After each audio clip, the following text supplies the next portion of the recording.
Good afternoon, everyone, and welcome to this inaugural session for a podcast hosted by the Office of Online Learning and the Teaching and Learning Center. My name is Miko Nino, Director of the Office of Online Learning, and I'm here with my colleague, Dr. Scott Hicks. Scott? Good afternoon, everyone. Thank you for joining us, and thanks for being a part of this first time ever podcast for our two offices. Yes, and today we're very excited to have a very, very important guest, somebody that we really admire and that has been a pleasure to work with, somebody that means a lot for the UNCP community.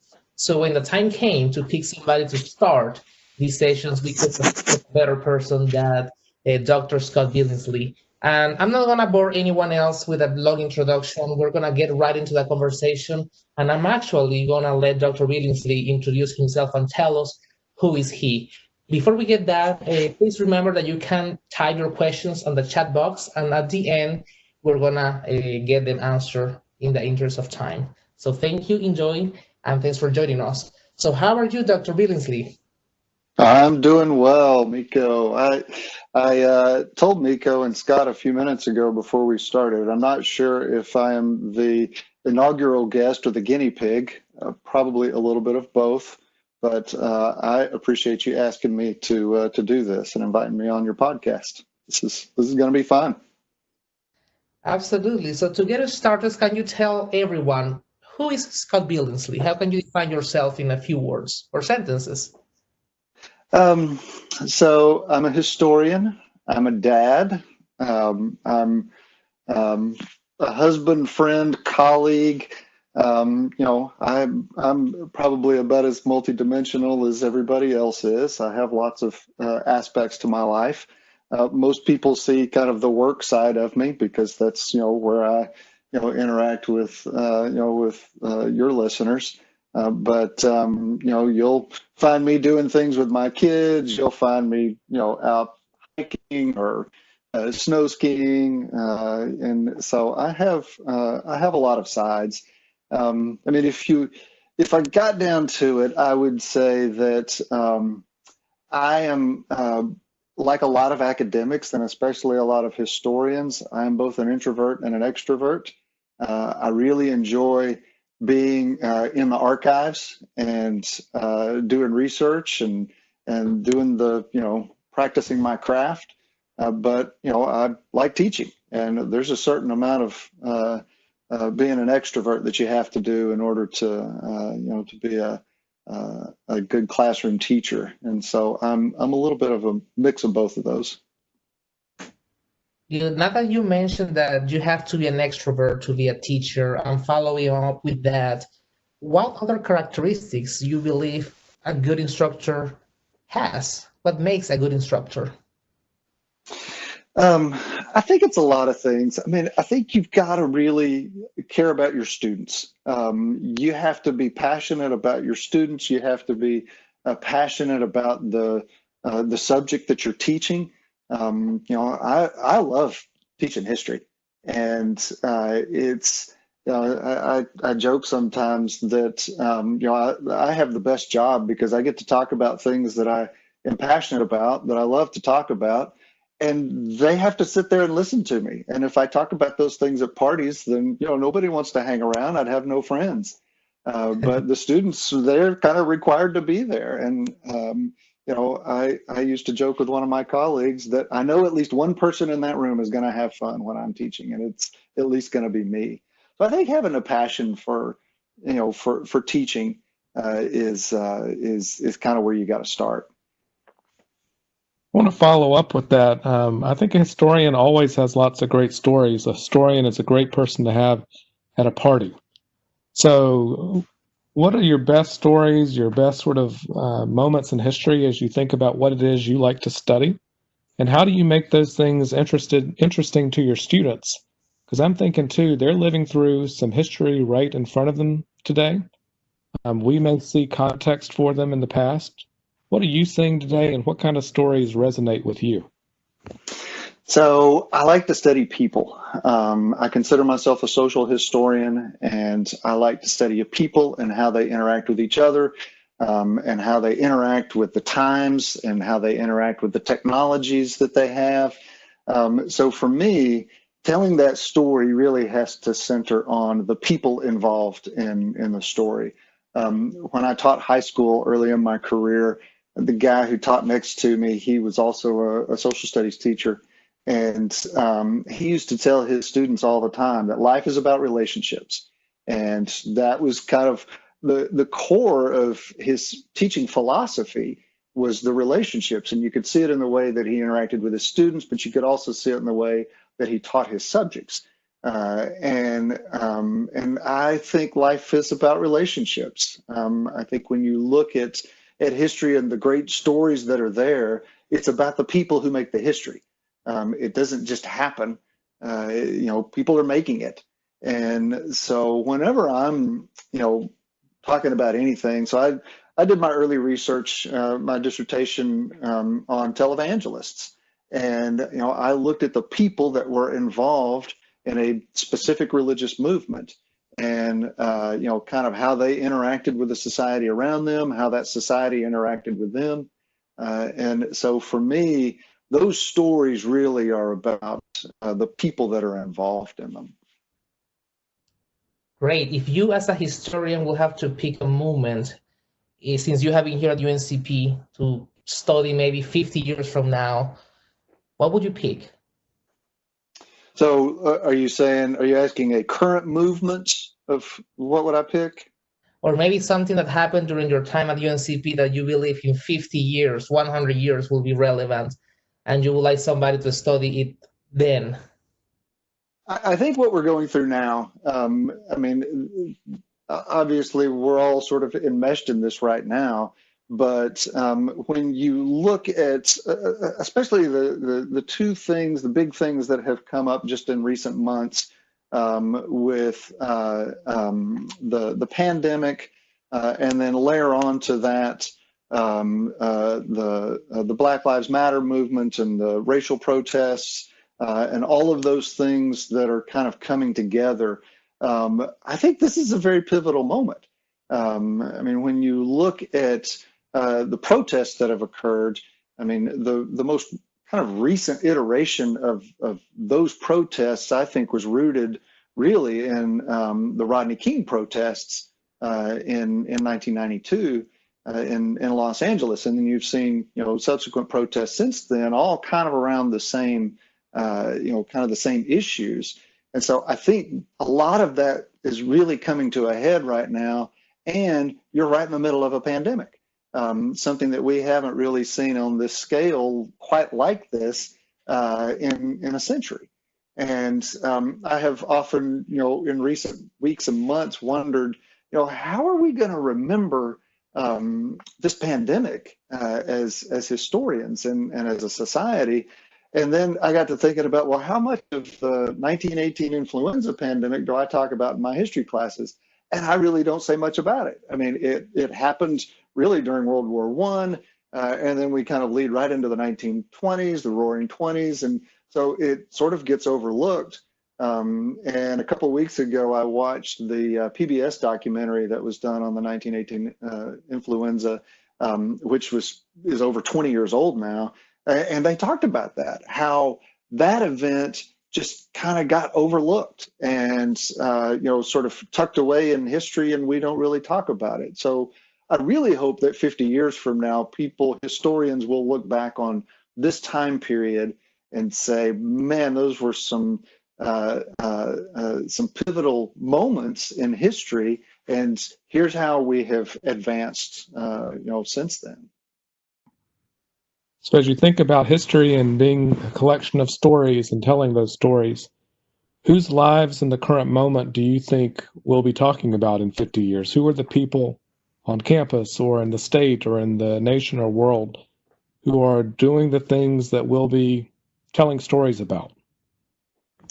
It's hard to tell. When you're in the moment, you don't always see who the people are that are really going to make that lasting impact. I think the death of Congressman John Lewis is a good example of that. He was a key figure in the civil rights movement in the 1950s and 1960s. He led the march, over the Edmund Pettus Bridge in Alabama. But I don't know that anybody at the time thought, okay, this guy's going to go on to be a congressman and have this, long career and be this, solid leader of the civil rights movement. And so it's hard to tell who in the moment will be, that person that everybody remembers. Even Martin Luther King Jr.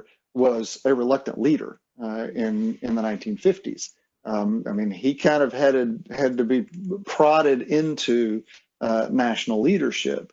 And so I don't think, in fact, I'm pretty certain that when he was leading the Montgomery bus boycott in the 1950s, he didn't think that he was going to be this national leader that would go down as this this great icon in American history, at least not at the time. Great. I'm talking about history. We have been witnessing some changes in higher education. What do you believe has changed forever after all the events that we are witnessing now when it comes to higher education? How do you see that future for higher education? It's, again, that's hard to tell what it's going to look like in the future. I know from my experience of nearly 30 years as an educator, I did my student teaching in college in the spring of 1991. And so I've been doing this, for a long time. And I've seen a number of changes, not just in the pedagogy or the delivery or those things, but in the things that we emphasize in what we teach. And when I was teaching advanced placement U.S. history, my first year teaching high school, the textbook that I used, I felt like I was going from one presidential election to another and from one war to another. And where were the people? Where were the ordinary people in those stories? And now I think, those ordinary people are much more prevalent in those kinds of stories. So I think 30 years from now, 50 years from now, we're going to have even more of that. I think we're on a good path of, telling a much more complete story about the American people. In terms of pedagogy and delivery and all of that, I really hope that this pandemic will kind of change our views about online learning, and that it has up to this point been kind of one of those sort of things that we sort of set it in its own category. And I hope that we'll see, after this experience, that online learning is a legitimate, pedagogical form that we can integrate into our everyday teaching. I don't think it should replace face-to-face learning. I like the face-to-face experience that I have with students, but I have certainly been forced to reevaluate the way I teach my classes and integrate more of the online methods into what I do, even as a face-to-face teacher. So I hope those are a couple of things that we'll see come out of all of this, some changes. I love your point about changing our views about online learning. And I know that I speak for Miko when I say that I hope that it changes our views of online teaching as well. So as you think about yourself as an online teacher and also giving that that nod or that acknowledgement to what it means to teach digitally in face-to-face classes, what kind of changed views of online teaching do you hope to see? So I hope that, again, instructors, that faculty will see that this is a legitimate form of teaching, and it's actually a good form of teaching for some students. I had a student several years ago that he was in a graduate seminar, and my graduate seminars are exactly that. They're seminars. I do no lecturing. You read, a book and an article each week. You come to class and we talk about it. And so a lot of the grade is really dependent on your participation in class. And this student was very shy and they didn't say much, and their grade reflected that. And then they had an online class with me the next semester, and they were very vocal because they could do it in a format that was comfortable to them. And so from a pedagogical standpoint, I had to kind of look at the way I got students involved in class. And if I could find ways that fit their learning style or maybe their preferred communication style and still accomplish the goal that I wanted to accomplish of getting them to engage with the material, then I felt like I was a better teacher. And so from just an instructional standpoint, looking at the ways you have to adjust your teaching to fit the online format is making me a better teacher. I mean, it's kind of stretching me a little bit. It's stretching my creativity and all and what I do, with my classes. But it really makes me reevaluate, what I do in my face-to-face classes and how can I do things differently in an online format that would benefit the students. Great. And you have experience actually teaching online, as you have mentioned. In this semester, many faculty members are going to start doing that for the first time, probably. What tips or strategies you can share with them so they know how to be an effective online instructor? So when I started teaching online several years ago, I went and I talked to some of my colleagues who had more experience with it. And probably the best piece of advice that they gave me that I implemented, fortunately, was be organized. I mean, like painfully organized. Because all of the things that you talk about in your class when you're going over the syllabus, you're not talking about those things with those students. And so you might talk about some stuff like, okay, well, you need to have your assignments in on this date by this time, and everything's due at midnight on Sunday night. And you can kind of talk through that in a classroom, and people will understand, okay, here's when everything is due. But when I give instructions in my online class, I tell them it's due at 11:59 p.m. on Sunday night on this date. Because if I say midnight, then they think, okay, well, is that midnight on the front end or is that midnight on the back end? Exactly when on Sunday is all of this too? And for me, being really organized and laying everything out very clearly in explicit detail was the best piece of advice I got when I started teaching online. And then probably the second thing I would say is be responsive and be responsive quickly. Students are working a lot of times at their own pace, and they may be working in the middle of the night, and while you're sleeping, and then you're answering things. And so what I found was, especially when I taught classes online in the summertime on that shortened 5-week session, I needed to grade things quickly, and I needed to respond to their emails, their questions very quickly, because if I let it all pile up, then they were confused and frustrated, and then I became frustrated. And so I think having those two things, the organization and the quick communication and response, are just absolutely essential for starting out teaching online. I'd say too that a lot of our technologies that we have available to us on campus can help us be organized, and they can help us be responsive. What technologies do you find quite helpful in the online classroom? So one of the things, so I'm pretty basic with my teaching and with my technologies and all. I don't venture too far out of my comfort zone until I'm ready.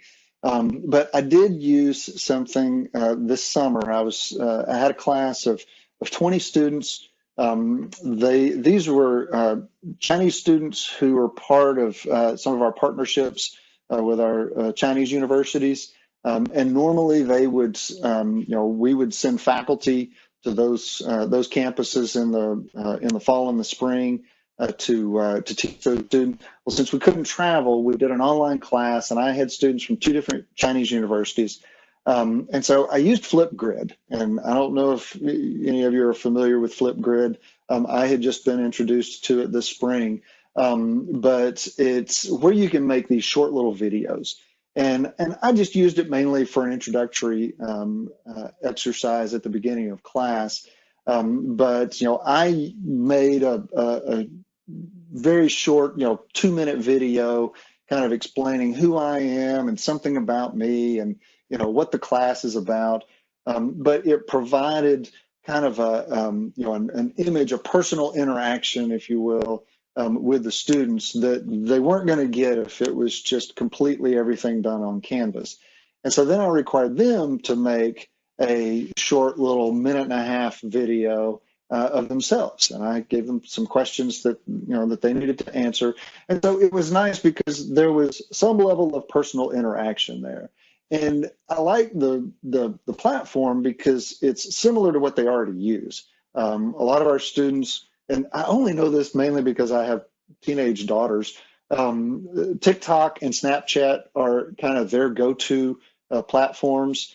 And so Flipgrid kind of builds on those, it's the same type of platform. And so it's something that they're used to using and that they're comfortable with.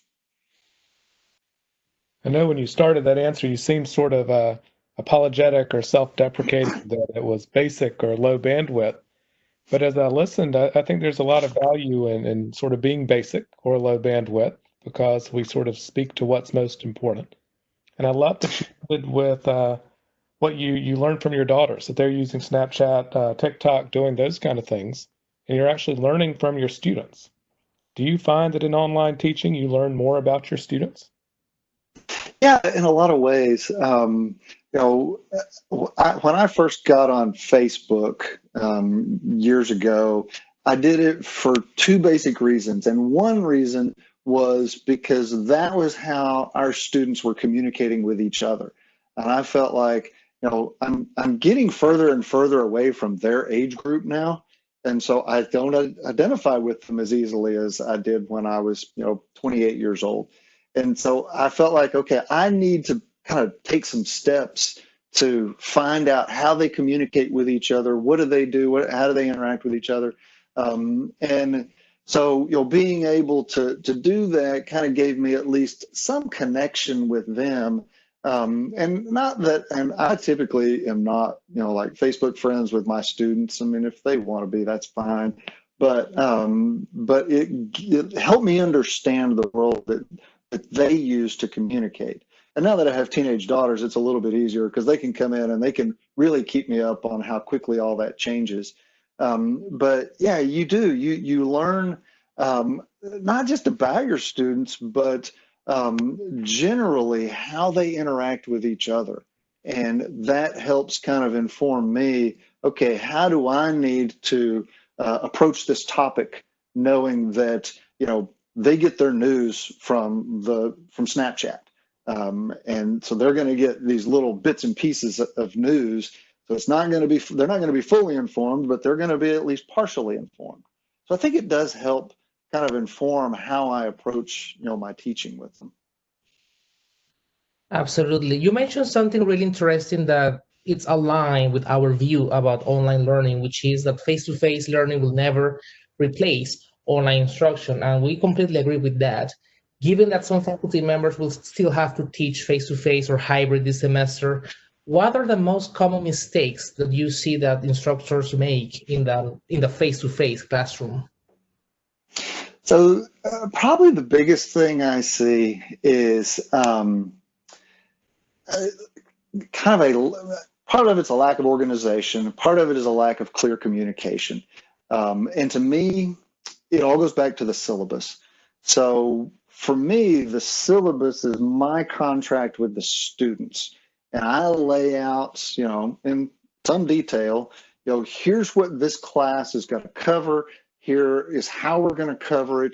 Here are kind of the rules for, engagement in the classroom and with the assignments and all. And so on the first day of class, I call roll. And then I spend the rest of class going over the syllabus. And, I think a lot of times they hate it because they think, oh, it's the first day of class, we're going to call roll and then we're going to be done in 10 or 15 minutes. And I take the whole class period because I want to go over in great detail. Here's the contract that I'm making with you. And if I say that this is due on this date at this time, then this is when it's going to be due. And if there's a hurricane or, something like that, that's gets our schedule out of whack, sure, we'll adjust. We'll need to be flexible.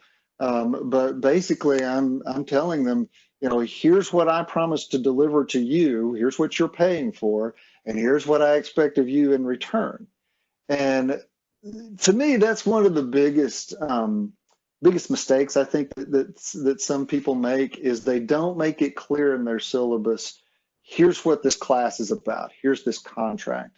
And when I directed the graduate social studies ed program, one of the biggest complaints that I would hear from students was, well, this professor did, this thing, but it was completely opposite of what their syllabus said, or they added something to the syllabus in the middle. And so it was, and every once in a while, I mean, that's going to happen. I mean, it's, things happen like that. But if somebody does it on a regular basis and the syllabus is just sort of a work in progress, I found that it makes it difficult for the students and very frustrating for the students when they don't know what to expect. So I've got a quick question and maybe a longer question. For that quick question, what I think I heard you say is that for students to read the syllabus, you should make it into a TikTok. Well, I would want a longer version of the TikTok, but turning it into a TikTok would actually be fun. And I'm sure I could convince my daughters into choreographing that for me. See, I know we always struggle, students ask questions and we want to say or wear a mask that says it's in the syllabus. So maybe that TikTok might work. I will have to work on that. There is visual evidence that I have been involved with TikTok in the past. I will not say where that visual evidence is. My daughters, I hope, have destroyed it, but maybe not. But yeah, I mean, it may be that we need to do a syllabus TikTok. I think that's a wonderful idea. I think we might have to roll with that. So that second question I wanted to ask is, as I was thinking about the fall semester and teaching, I've been really inspired by what Miko has told us, sort of plan your course as if you're going to teach online, because you can bring an online, digitally rich experience to your students in a face-to-face setting, the same as you can do in distance. And I remember you saying too in this conversation that being a successful online teacher requires being organized and being responsive.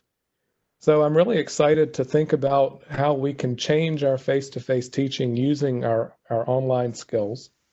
I'm also thinking about how it is you recruit new faculty to UNCP. So what kind of faculty, or what can we do, what can new faculty do to join together to sort of blend the best of both worlds of online teaching, face-to-face teaching, working with our students? So I think the place where you start with that is collaboration among the faculty. I have learned a lot by meeting with and talking to junior faculty who usually are much more in tune with what's going on with modern technology than I am. And they're much more in tune with the latest pedagogical methods. I mean, I had, as a social studies ed major in college, I did have education classes that taught me some things, but that was 30 years ago, and things have changed since then. And so I think collaborating, working with each other, the more seasoned professors like me can learn a lot from the junior faculty. But they can also learn a lot from the older folks as well.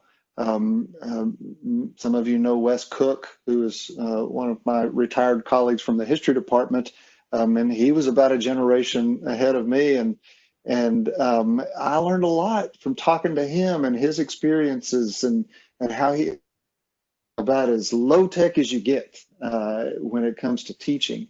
But his understanding of students and how they work and how they think really made me a better teacher in listening and talking to him. So I think that's where you start with that, is all of us working together on this. We have been promoting lately the alternatives to lectures, because lectures are very effective, very powerful, something that is very common. But I'm sure you have been into other instructional methods, and sometimes faculty, they want to know, besides lecturing? What else can I do? What have you done besides lecturing, online or face-to-face? So one of the things that I'm doing with my classes, so I still try to teach a class every semester, and it's always at night. That's kind of the only time that I know I can work it into my schedule. And so for the last 5 years, I have taught a upper division or grad class on Monday nights, history class. And so this spring, when we had to go online, and I had to make that quick transition, and then this summer, as I'm preparing for my fall class, I'm not getting rid of the lectures. I'm sort of scaling them back a little bit, and I'm recording them. I'm just doing audio recordings of them along with a PowerPoint, and then I'll make those available to the students so they can listen to those outside of class. They won't go into as much detail as I normally would in an in-class lecture, but it provides some information and some context that they need. And then I'm doing more with the textbook. I've had to spend a little more time this summer preparing, partly because I decided to change my textbook that I have been using for that particular class. But I'll have them use the textbook more. I have some outside readings. I have some videos that they'll be using. And so I'll have them do all of those things, read or listen to or interact with all of those things outside of class.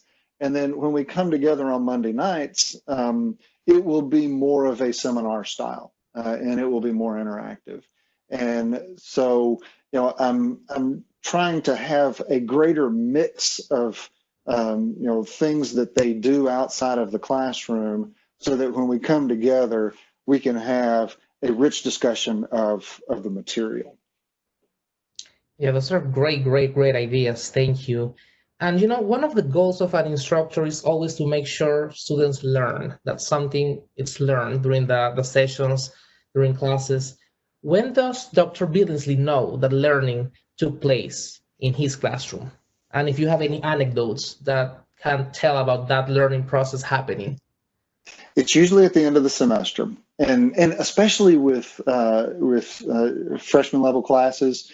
So as I think everybody who's listening to this knows, we have a lot of students who are underprepared for college who come to UNCP. And that's one of the fun things about teaching here, I think, is to quote my colleague Wes Cook, there is a pastoral element to teaching at UNC Pembroke. And you've got to spend a little more time working with some of our students, because they may be plenty intelligent, but they're not, they just weren't given the skills that they needed to really succeed in college. And so it's very common, especially in those freshman level classes, they think it's like the high school class. And I will tell them for 4 weeks leading up to the first exam, here's how you study for this exam. It's not like your high school history tests. You're going to have to provide a great deal of detail. You got to do these things in order to prepare. And then they don't. And they do poorly on the first exam. And I know when learning occurs because they get better with every assignment and every test. And by the end of the term, they're doing the things that they need to do to really do well. And so while they may not have started out strong, they learned, I've got to get my act together, and I've got to change the way I approach this class. And so by the end of the semester, they're really engaged and they're actually learning stuff. The second thing too is years later, sometimes I'll see, I've been here long enough now that I will have students that I had 15 years ago in class, and they'll come back and say, Dr. Billingsley, I really hated that taking that U.S. history class at 8 o'clock in the morning, but now I appreciate the things that we studied and that we learned. And so you got to wait a little bit longer for that kind of affirmation, but it does eventually come around. That's a great point about waiting a little longer. Student learning is sometimes not immediate. So it's wonderful to let students sort of remember, too, what it is that we've meant for them. Yeah. A lot of us agree, too, that the student body is one of our favorite parts about working at UNCP.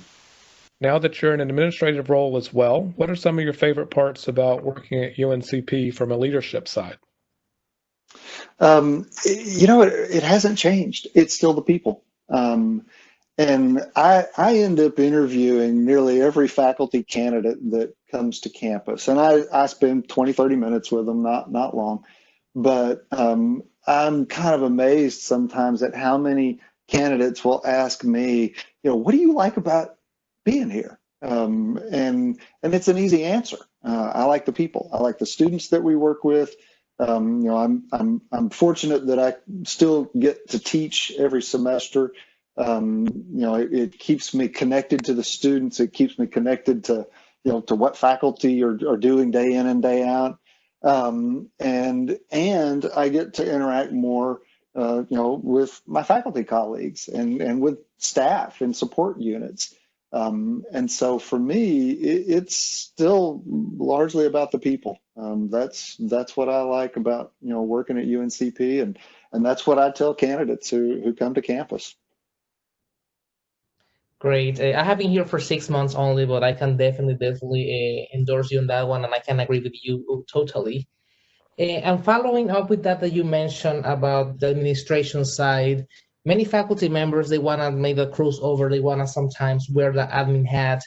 And it could be difficult at times to make the move when you are just teaching and you have been only teaching. What tips or piece of advice can you give them so they can be prepared to take on a leadership role or admin role in higher education?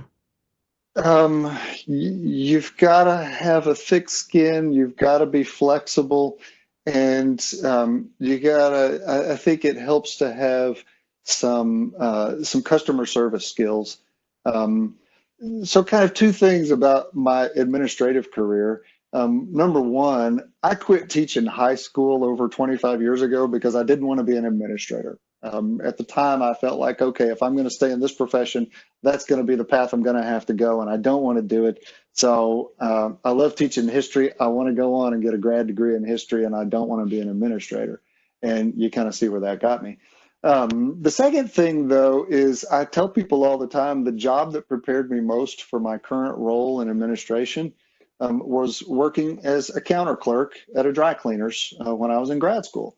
I had to, if you've ever, traded with a dry cleaner, you know that people tend to be very particular about their clothes. And if anything is wrong with them, they're going to blame the dry cleaner for what's wrong.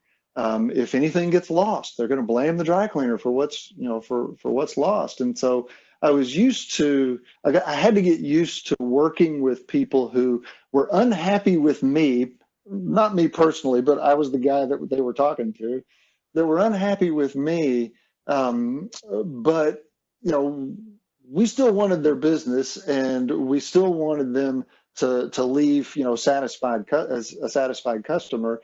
And so I really had to kind of work on my diplomatic skills, something that doesn't always come naturally for me. Sometimes I can be a little too blunt, but I really had to work on, interacting with people that were not always happy, and letting them know that everything was going to be okay and that we would find a solution to this problem. And that's part of what I do in this job. Is finding solutions to problems, and sometimes there's solutions that people like, and sometimes there's solutions that they don't like, and it's just kind of a mixed bag. But I enjoy that process of working with both faculty and students parents. I end up working a lot with students' parents on things in finding solutions to these problems. So I guess if I needed to give one piece of advice, go get a part-time job in customer service for about a year, and then try out the administrative role. Great, that's a great piece of advice. I totally can see that. So now that we're talking about the administration side of things, and you already talked about the changes that teaching is going through because of the pandemic, how do you apply and give us an answer about the changes that the administration in higher education are witnessing, and what do you think is going to happen in the future? What skills or what new things administrators need to have as a result of the pandemic to do a better job? I think higher ed generally needs to be more adaptable and more flexible, and that's a difficult balance because as scholars we want to think through all of the ramifications of something. I mean that's in our nature. That's how we're trained. We don't want to make snap decisions. We want to think through something and explore all possibilities. But at the same time, some things have to move more quickly. And I think we're seeing, with this transition last spring where suddenly, almost literally overnight, we had to go from face-to-face classes to online classes. And it was, it was a struggle for people to make that transition so fast. And I don't think we should make every transition that fast, but I do think that higher ed in general needs to be able to adapt more quickly to changing environments, and we have a lot of those changing environments. I think even with budgets. I mean, we have seen in the news how the pandemic is affecting the economy, which will affect budgets for higher education along with lots of other institutions, and so. We have to figure out ways to adapt and work within some of the constraints that are beyond our control. So I think adaptability is probably the biggest thing that higher ed is going to need to see coming out of all of this. So as you think about how faculty members, how academic support staff, how our institution is adapting, what do you want UNCP faculty who are listening today to take away? What kind of sort of message about where our institution is going do you want them to remember? I think it's important that we all stay focused on what we do as individual faculty, but also what our mission is as an institution. The thing that I like about teaching here is I get to teach students, I get to provide students with an accessible, affordable education that they may not get if UNC Pembroke wasn't here. And so I think really focusing on that mission of the students that we serve is really important. And then at an individual level, focusing on what's most essential for what you do as faculty. What are the things that are most important in the classes that you teach? When we made this shift in the spring, I realized very quickly, I'm not going to be able to give all of the information that I want to give these students about the Vietnam War and America's involvement in the Vietnam War. So then I had to look at, well, what is most important? What are the things that are absolutely essential for them to know in order to come out of this with a good, solid education that they're paying for? And so I think it's really important that we stay focused. I also think it's important that we remain flexible. It's the future is still uncertain. And Scott and Miko, you've asked me several questions about what do I think will happen in the future. A good historian knows not to try to predict the future because there's really no way of figuring it out. And in these times, things are so uncertain and so unpredictable that it's really hard to know. And so I think flexibility is another key thing for us to have right now. I know Miko has a question, but I just want to underscore what you said. UNCP is crucial to this region. And as much as colleges across the country are struggling with finances, we're still giving students an access to education to go anywhere they wish to go through this rural institution. So I just want to second that before Miko asks this question. Yeah, absolutely. And as we're just getting to wrap up and to end in a really happy, positive note, can you mention to us any anecdote, any funny moment in the classroom, or maybe as an administrator, something that makes you laugh or that you still remember? Oh, there've been a number of things. There was one incident. I remember this was several years ago. I had a group of students. It was a cohort of students. They were in a leadership cohort, and they were good students. They were smart and engaged and all. And they were also a little mischievous.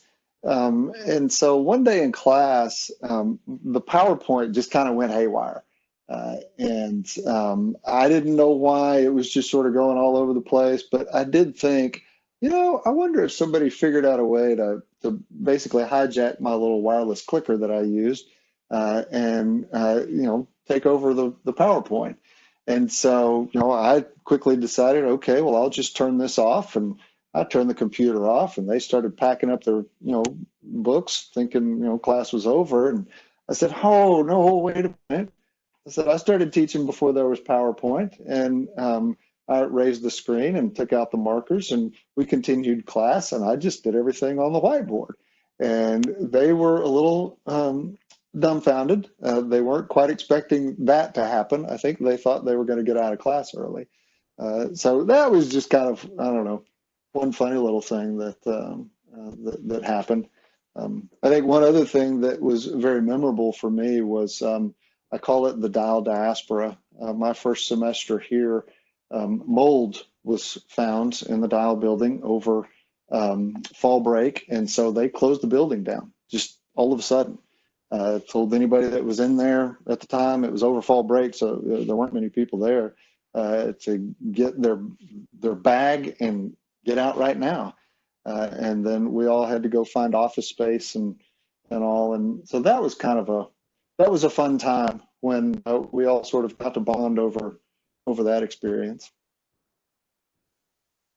Well, great. Thank you so much, Scott. This was an amazing conversation. I myself have learned a lot. I'm sure the audience has learned a lot. We appreciate you taking time from your busy schedule to do this. And thank you so much for encouragement and for the validation that all of us, we are at the right place, doing the right things, and for giving us strategies and ideas about how to do better. Well, thanks for inviting me. I do want to give a shout out to you and Scott both, and your staff in online learning for all the work you guys have done. I know you didn't expect to dive headlong into something like this when you came here in January, and I think you and Scott have done a great job of helping us all adjust to this and prepare us for this new world of online learning for some of us. I think it goes back to your message about flexibility and adaptability. It's been a lot of fun working with people, even in challenging times, to do some really neat things. So thanks again for joining us. That's good, yeah. Well, thank you, everyone. Thanks for joining us. Stay tuned because we're going to continue doing these podcasts throughout the semester. It's a pleasure having you. Scott, do you have anything to finish, Scott Hicks? Just want to say again, thanks to Scott Billingsley for joining us. And if anyone is interested, we're going to have a presentation tomorrow, 1 p.m., same place in Miko's room here on WebEx, on culturally responsive teaching, featuring Dr. Camille Goins, Dr. Leslie Locklear, and Dr. Jeff Warren. So again, same place, 1 p.m., a webinar on culturally responsive teaching. And this is going to be recorded and posted on our YouTube channel, so feel free to share with others and to rewatch if you want to. Thanks, and have a great one. Thank you.